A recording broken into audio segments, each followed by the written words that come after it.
Hi everyone, welcome to my YouTube channel. My name is Cassandra and I am joined today by Liz and Sarah of Super Sister Fitness. This is another episode of Soul Purpose, episode number 3. So welcome ladies. Hi, welcome. Thanks for having Thank you for us. having us.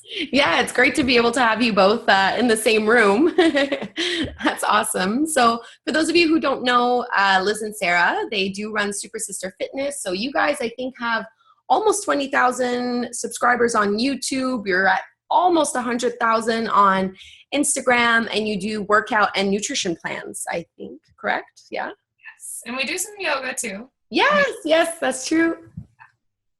Both of you do the yoga or just? Just me.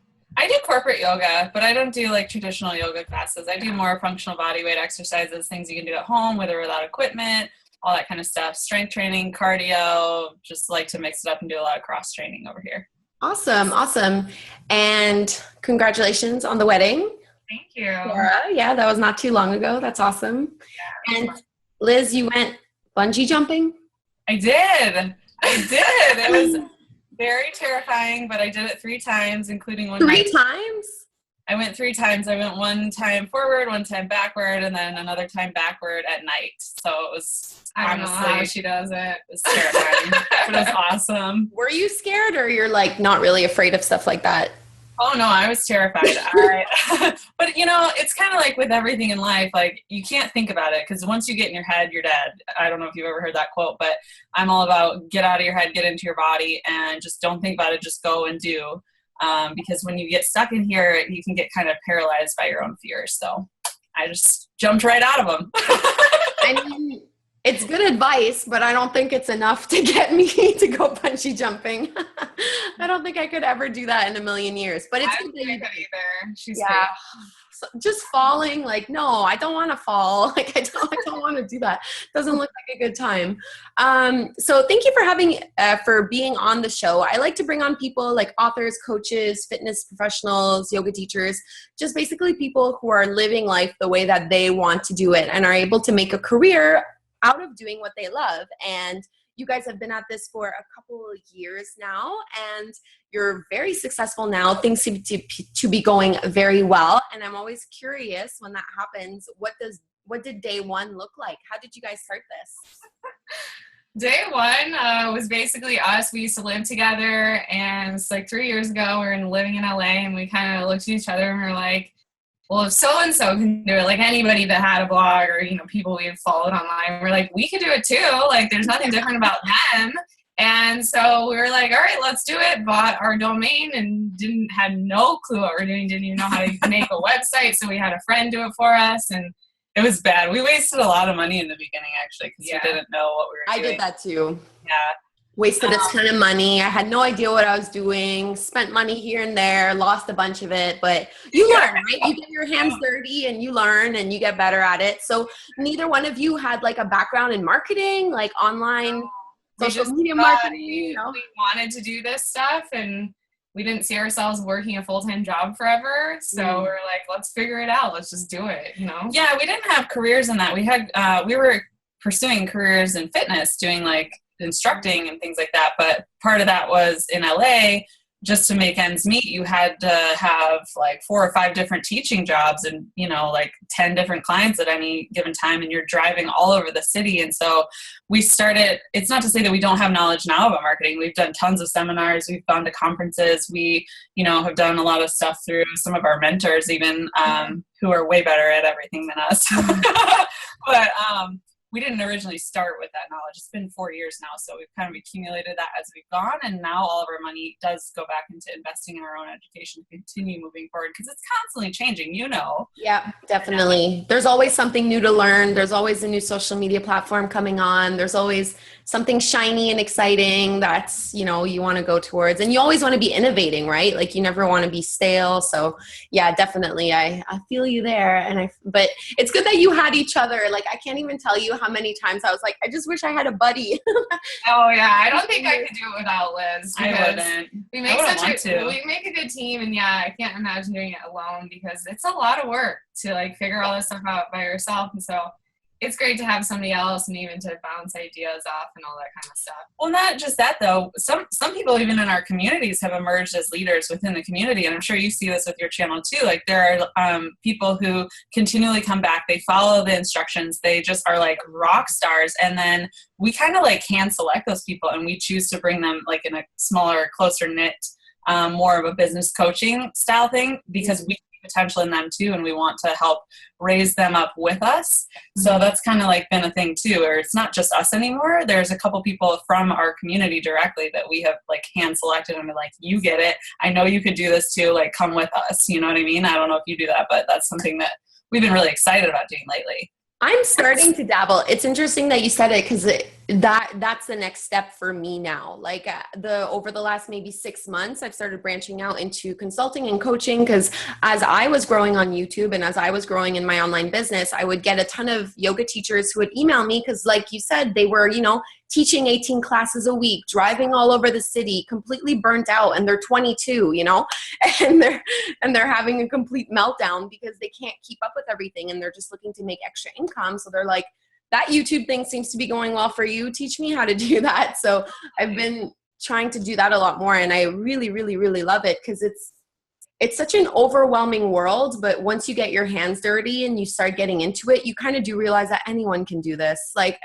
and I don't mean to discredit our work, but it's like, we're not crazy special, like you just apply yourself every single day and you work hard to make it happen. But there's no reason why other yoga teachers or other fitness instructors can't create that big of an impact and go online. So I've been a big advocate to try to get people on YouTube and get them on social media and just make it a more sustainable type of career. Because I think for a lot of people, it's not. Yeah, the cool thing about YouTube, sorry. I was just going to say one of the coolest things about doing something online is you do it once and it's there forever. Yes. Like internet real estate, you reach so many more people too. It's not like I think that was when we were like, whoa, we can actually do this and we have people all over the world that are watching our stuff. That's so rewarding. I mean, it's great teaching a class in person, but say you only have like 20 people that, it's like a one and done thing versus putting a video online that's there forever and you can reach people all over the world. Like it's just the coolest thing. Yeah, the coolest thing. The coolest thing about YouTube too is like other creators like you will reach out to us or vice versa. Like I'm always looking for other people in the YouTube community because it's so different than anything else that's out there. Yeah. Even across social media platforms. YouTube is like other YouTubers get it and they want to help support other YouTubers. Definitely. And speaking of that, we just won the Next Step contest. I don't know if you've ever heard of that, but you should totally apply. The Next Step? It's basically a contest that YouTube itself puts on, and they do it, I think they're doing it 3 or 4 times a year now, where creators like you can apply, and if you win or if you're selected, then they give you a small investment in your channel so that you can upgrade all your equipment. They basically send you to like a week-long film school in 1 week. Mm-hmm. So you're learning like lighting, audio, video, production, and then you actually get access to the production studios and YouTube. So that's kind of what we've been doing here in LA, and that's kind of why Sarah came down, because we just filmed a Trump versus Hillary workout. Coming out soon. I'm super excited. But like things like behind me, you can see this like blue backdrop. Yeah. I learned that so simple. I learned that from one of the other creators at YouTube, just to have like a standard, blue backdrop that's going to be plain and make your video pop out more. So little things like that, and just really connecting within the YouTube community itself, it has been a game changer for us, and it makes it way more fun. You don't ever have to be alone in this community. Yeah, definitely. Well, congratulations. I'm going to Google that. Yeah, I'm going to look into that because I haven't heard about it. The Next Step. That sounds awesome for sure. And I feel like what's lacking for me too, like I've been trying 2016, my, not my mantra, but my intention for the year basically was to make this more about community and collaboration. Because I'm finding that in my real day-to-day life, people don't get the struggles that I'm struggling with. No one gets the like production issues and the social media frustration. So like, I'm like, oh my God, I need people that can get this and that I can talk to and that understand what it's like to be online and have an online kind of business and platform. Cause it's like, you're speaking a different language, to people who are not in that world. And I was like, okay, this is definitely what's missing from my experience with this whole online business. So as much as possible, I'm trying to kind of build those relationships, but definitely it's been very welcoming. My experience has been only positive. Pretty much everyone I've reached out to has been very kind and everyone seems to want to help each other, like you said. Totally. Yeah. So what would you say has been because it's been 4 years now. So what do you think has been your biggest obstacle in those 4 years, biggest challenge? I would say not knowing what we were doing in the beginning, and we ended up rebranding about 1.5 years ago. Okay. That was just like a huge struggle, and we wish we would have known everything we know now in the beginning. I would say that was the biggest thing to overcome, is kind of having to redo everything that we were doing. Here's the thing about that is we thought to ourselves, well, we can just figure it out. We'll just do it ourselves. And that was such a rookie mistake. We should not have done that, because we wasted tens of thousands of dollars. We wasted years of time doing the wrong thing. And if we had just gone back and dialed it back in and like actually found somebody who already is doing what we're doing, and maybe traded or like provided value to them first so that you could learn from them exactly what to do, like what's already working for somebody else, and then just apply it but give it your own voice. Like that was a big mistake that we kind of dabbled in that a little bit. Like we watched what people did online, but we didn't ever really like stick to the essential laws of success, because they're going to be the same no matter what, and they've never really changed over time. So that would have been, we should have gotten like one mentor or a couple mentors up front and just learn from them instead of trying to wing it and figure it all out ourselves. You did it. You're here. It just took you a little longer, and you had a couple detours along the way. But do you have a mentor now? Do you have someone that you guys look up to and work with and help guide you in the right direction, or you're still kind of just on your doing it yourselves? No, we do have a couple of mentors. There's a couple of people in our community, Shalene Johnson, Natalie Jill. We do the digital marketer conference every year here in San Diego. We've invested a lot into our education as far as like learning how to be a professional influencer, how to be an online marketer. So those are just like a handful out of a dozen people that we really dial in, and we help them and they help us. It's like a really cool trade-off. Yeah.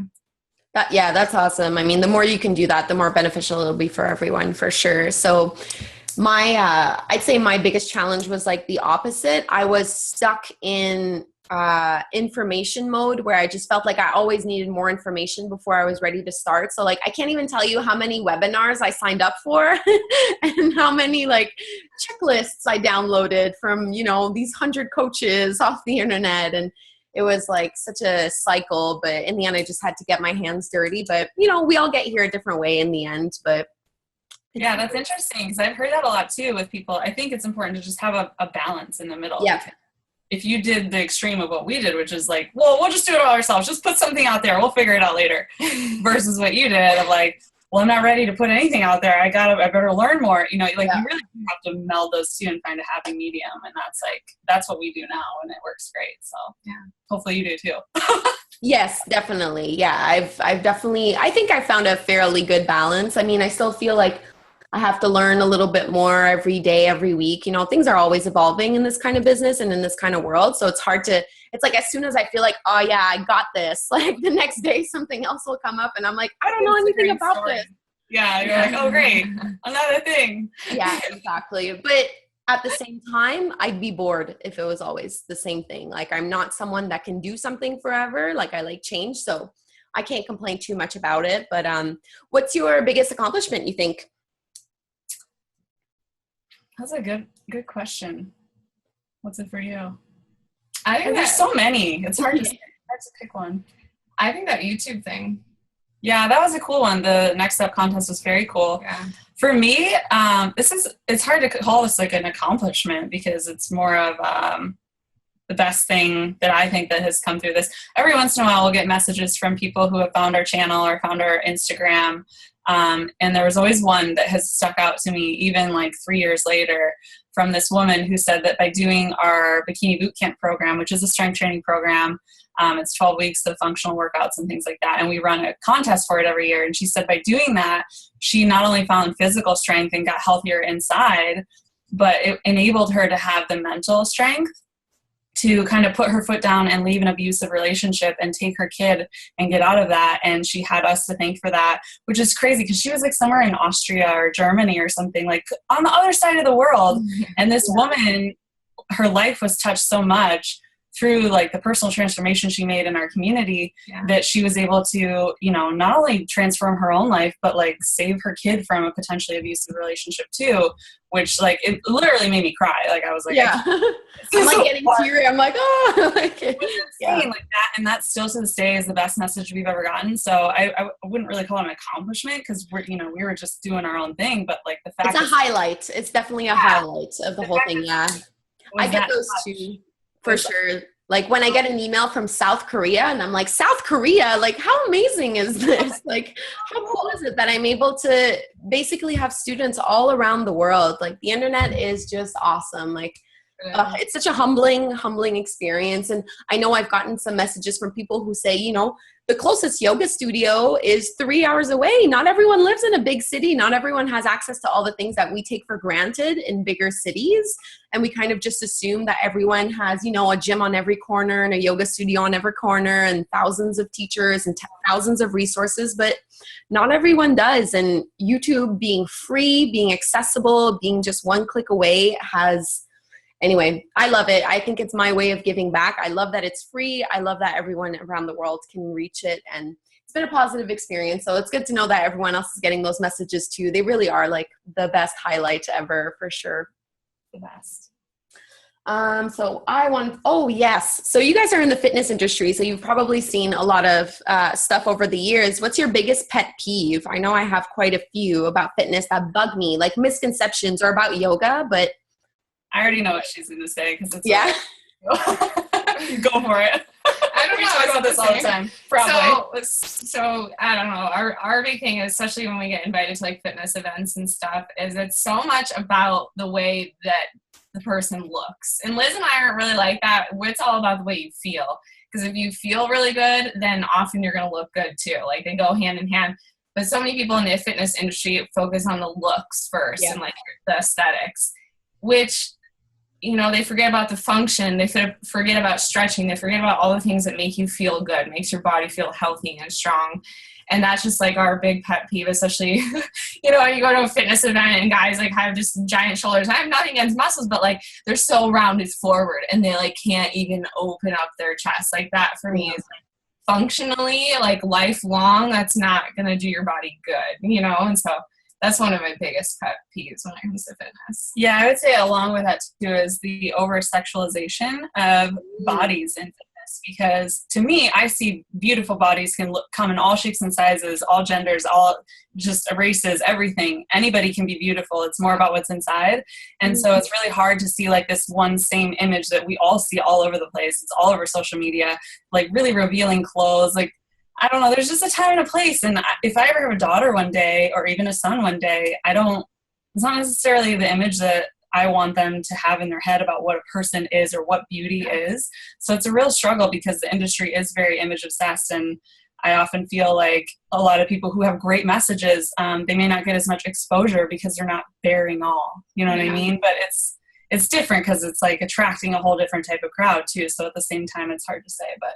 And maybe not the crowd that you want, you know, like maybe it's not that crowd that you even want coming into your circle and coming into your community because they're not there for the right reasons. But did you guys feel that pressure to kind of look a certain way and dress a certain way? And yeah, I think we have at times, like in the beginning when we first started and we kind of started doing that. And then like, look at my abs, you know, like this isn't us, like this doesn't, and we need to be who we are. We need to be authentic to who we are as people. And also, yeah, exactly. Like attract the people that are like us that also feel the same way about it. So yeah, we quickly didn't do that. It's in the yoga world, it's pretty much the exact same thing. Like, especially if you're not on Instagram, it's basically like, if you're not doing a handstand, you're a total loser, you know, like that's all you seem to see is like crazy yoga poses and girls in bikinis. And it's like, where's yoga? Like, where is it? So I feel you on that pet peeve because I have it also. Oh my goodness. What was this last question I wanted? Oh, yes. My favorite video of yours that you've come out with, it's not too old, maybe a month ago, I think, is called 17 Times a Day. Oh, yeah. Cell phone one. So for people who haven't seen it, it's about how we check our phones, sometimes up to 17 times a day, or that's the average. And I love that because I definitely identify as one of those people. I'm pretty much always on my phone. But I always wonder, like, you guys have an online business just like me. So how do you stay off your phone? Because I feel like I always have to be on it. It's definitely hard. I think for me, I've just set boundaries. Like at night, I used to always have it by me when I would go to sleep, and I would always be on it before I went to bed, and then it'd be like the first thing I grabbed in the morning. So I leave it in my kitchen now. So I have that like separation a lot of the time at like 7 o'clock. It's just like, okay, no more technology. And it's time to like hang out with my husband and just like relax and get off the phone. And if somebody calls me or texts me, I'll just see it the next day. And I like setting that boundary for myself. Honestly, it's done so much for my mood and like the way I feel, and even being more productive and just waking up and not feeling like I need to check my phone right away because it's still going to be there in an hour. So Yeah, that was a big thing for me to separate a little bit from it, because it can be overwhelming when you have all these social media accounts. And yeah, definitely. Like, do you feel like, so do you post all your stuff at the same time? Like, because I feel like maybe that's what I'm doing bad, is I'm so sporadic at it that I end up being on my phone a lot more than I probably should be. So maybe that's my problem. I don't know. So I like to speak on this because I'm actually single and I have a ton of friends. So it's almost impossible for me not to be on my phone because I don't have a husband. I don't have somebody who I can clock out with at the end of the night. So if I want to have a social life, I have to also be on my phone for my social life, to coordinate plans, to, coordinate dinners, things like that. So even events and like networking things. So for me, I've noticed that one of the best things that has been the most useful and helpful for me, first of all, scheduling posts ahead of time. We don't post them all at the same time, but I will sit down like on a Monday, and we trade this off too. So like even with Facebook lately, we've started to post and schedule our posts 2 weeks out, like 2 weeks out at a time, which has been super helpful because then it's just going whether or not I'm on the phone. And then as far as like the personal stuff, and not mixing work with personal. When I'm like on the computer, I really try to make sure that I'm just focusing on work stuff and, all the emails and all the content that we're creating and things like that. So for me, putting my phone into not airplane mode, I don't like to do that because then if people are calling or whatever, if it's urgent, they can't reach me. But I do not disturb mode, and a lot of people don't even know this exists. But if you swipe up, or you can look in your settings and put it in do not disturb, it's like a little half moon thing, then you won't get the buzzers, you won't get the dings, you won't get any of that distracting you, because that in itself pulls you away from what you're doing. And so just having your phone, or you can even put it on silent. Right. But having it in do not disturb mode for me is like a game changer, because then I'll go check it and I'll catch up on all the things, just like with an inbox. You can't be in your inbox all day, you get nothing done. But like I'll check on it a few times a day just to make sure there's no urgent things. But it's on my timeline, my schedule, not when people are like, as they're coming in and dinging and distracting me from the things I'm doing. So maybe try that. It's been really helpful for me, at least. Yeah, that's a good idea. I think I will try that. And definitely the viewers should go look at that video, because I think it's you guys did it really, really well. Like, it was a good production and it was good. Hit the point. So as we wrap things up, I ask everyone the same question. If there was one book that you could recommend to everyone in the world, like get everyone to read it, what would it be?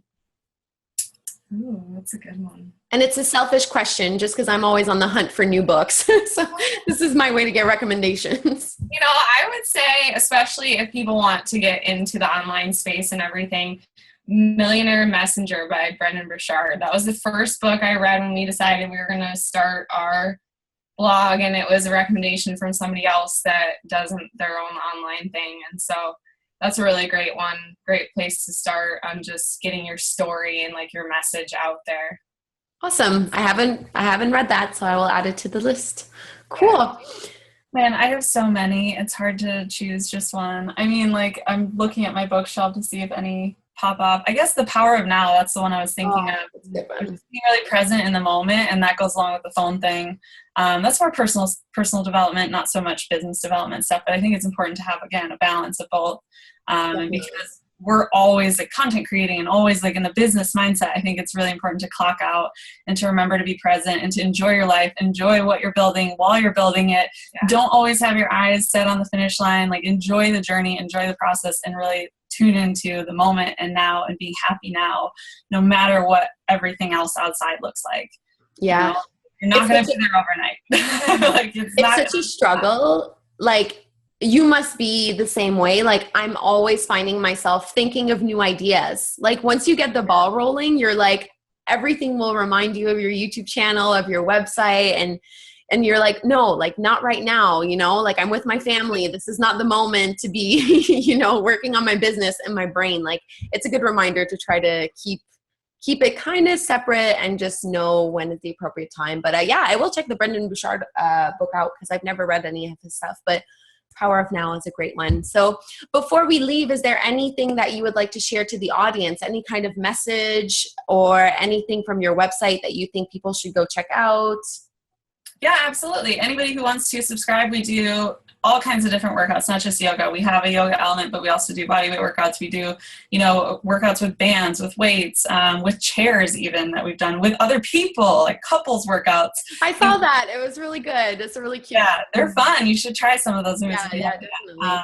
So yeah, for sure, subscribe to our channel. And then we also have a free 7-day trial of all of our programs. If you go over to supersisterfitness.com, and we can send you the links or link it below where this video is going to go. We're coming out with a brand new member platform, which will be unlimited workout videos that'll come through every single month. You'll get new ones. You get calendars. You get community support. It's called Supercharge, and we will be launching that next month. And it's only $10 a month, and you get access to us and all the goodies, and it's going to be a good time, guys and girls. Will you still be doing YouTube if you're doing premium content on? Yeah, so you're keeping going on both. Awesome. Yeah, so the benefit of that is you're basically getting access to NSCA CPTs and a registered yoga teacher and sports nutrition coaching and guest trainers and all kinds of other accountability tools and resources if you're looking to take your routine up a notch or get better results from things that you're doing. More structure, essentially. Yeah, I'm definitely seeing that pop up a lot. A lot of people are doing membership sites. It's a great way to connect with an audience for sure. So, okay, perfect. Well, thank you so much for being on, ladies. It was really great. And thanks for having us. Yes, and for everyone at home, you can look in the description box. All of their links for social media and website and YouTube channel will all be listed. If you want to try out their program, subscribe to their channel, go like them on Instagram and follow them, all that good stuff. So thank you so much for watching and being here. Please remember to subscribe to my channel and give the video a thumbs up. It always helps me quite a bit. And this is where I'll leave you. So thanks so much, guys. Bye. Thanks. Bye.